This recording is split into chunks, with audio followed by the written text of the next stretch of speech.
PJ Bupati Aceh Jaya Dr. Nurdin bersama unsur Forkopimda, relawan, pelajar, dan mahasiswa melakukan penanaman mangrove atau pohon bakau dalam rangka memperingati hari ulang tahun kemerdekaan Republik Indonesia ke-77.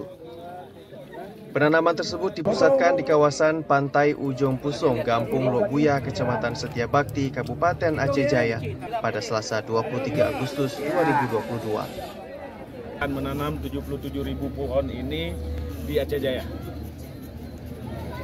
Kegiatan seperti ini sangat penting bagi Aceh Jaya karena selama ini Aceh Jaya dianggap sebagai tempat lewat saja.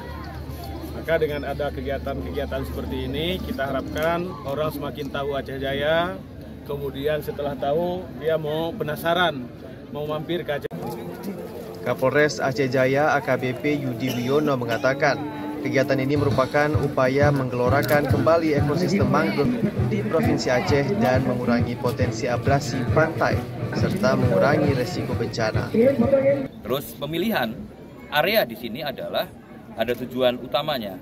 Yang pertama adalah untuk membangkitkan kembali wisata Kota Calang. Kemudian yang kedua, kita bisa mendukung kegiatan program kerjanya dari Bupati Aceh Jaya. Kapolres Aceh Jaya menghimbau semua pihak yang ikut berpartisipasi baik TNI maupun Polri, lembaga pemerintah, organisasi, relawan, dan masyarakat agar ikut membantu berkontribusi dalam upaya pembangunan dan reboisasi hutan mangrove di Aceh Jaya.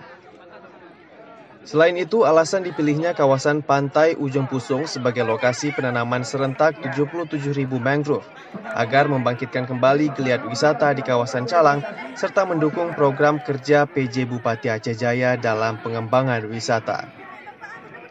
Dari total 77.000 tanaman mangrove yang diberikan di setiap kabupaten kota, sebanyak 3.209 batang telah ditanam di lokasi tersebut.